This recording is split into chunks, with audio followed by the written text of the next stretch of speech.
वह चांदी को साफ करने वाले और शुद्ध करने वाले के रूप में बैठेगा। मलाकी की पुस्तक उसका 3 अध्याय का 3 पद। शालोम भाई और बहनों, हमारे प्रभु का अनुग्रह आप सभी पर बना रहे और होता रहे। आमीन। एक बार की बात है, बाइबल के पुराने नियम में मलाकी की पुस्तक पर अध्ययन करने वाली कुछ महिलाओं का एक समूह था। जब वह मलाकी की पुस्तक का 3 अध्याय का अध्ययन कर रही थी तो उन्हें तीसरा पद मिला जो कहता है वो चांदी को साफ करने वाले और शुद्ध करने वाले के रूप में बैठेगा। और मलाकी की पुस्तक के 3 अध्याय के 3 पद ने इन महिलाओं को बहुत चकित कर दिया और बहुत हैरान होकर सोचने लगी कि परमेश्वर के चरित्र और स्वभाव के बारे में इस पद में क्या अर्थ है। उनमें से एक ऐसी महिला भी थी जिसने चांदी के शुद्ध करने की प्रक्रिया का पता लगाने के बारे में निर्णय लिया और पता लगाने के बाद अपने अगले बाइबल अध्ययन के समूह में वापस उस विषय में बात करने के लिए सोचा।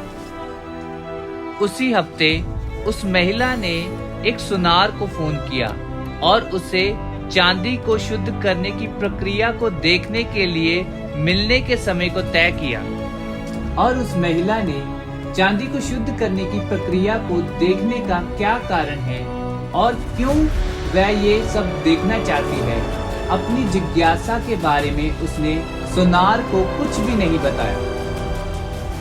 जैसे कि उसने सुनार को देखा, उसने आग के ऊपर चांदी का एक टुकड़ा रखा और उसे तपाने लगा और सुनार ने उसे समझाया चांदी को शुद्ध करने के लिए चांदी को आग के बीच में रखने की जरूरत होती है, जहां आग की लपटें सबसे गर्म होती है ताकि सभी अशुद्धियों और अशुद्धताओं को जला दिया जा सके।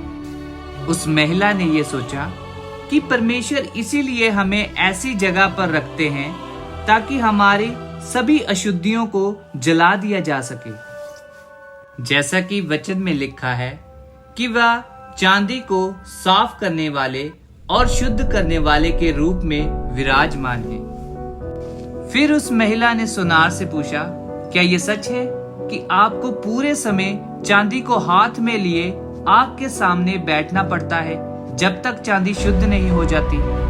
उस आदमी ने हाँ में उत्तर दिया और समझाया कि उसे न केवल चांदी को हाथ में लेकर बैठना है बल्कि जब तक वह आग में है तब तक उसकी नजर चांदी पर टिकी रहती है। अगर चांदी को आग में एक पल के लिए भी ज्यादा देर तक छोड़ दिया जाए तो वह खराब हो जाएगा। ये सब सुनकर महिला कुछ पल के लिए चुप रही और फिर उसने सुनार से पूछा कि आपको कैसे पता चलता है कि चांदी पूरी तरह से शुद्ध हो गई?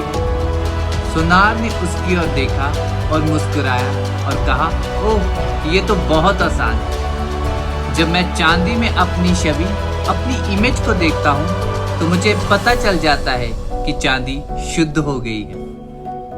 प्यारे परमेश्वर के बच्चों, यदि आज आप इस संसार की आग की गर्मी को महसूस कर रहे हैं, आपको लगता है कि मैं इस आग रूपी मुसीबतों से, परेशानियों से और बीमारियों से घिरा हुआ हूँ, मैं बहुत परेशान हूँ, तो चिंता मत करो, क्योंकि प्रभु यीशु ने आपको सुनार के समान चांदी की तरह अपने हाथों में पकड़ रखा है और उसकी नजरें आप ही के ऊपर लगी हैं। जैसे इब्रानियों की पुस्तक उसकी 13 अध्याय के 5वें पद में लिखा है, क्योंकि उसने आप ही कहा है, मैं तुझे कभी ना छोड़ूंगा और ना कभी तुझे त्यागूंगा।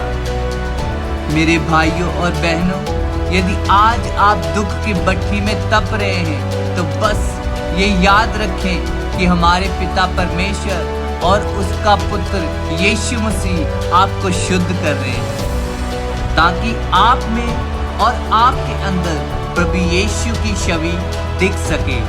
आप सभी को जय मसीह।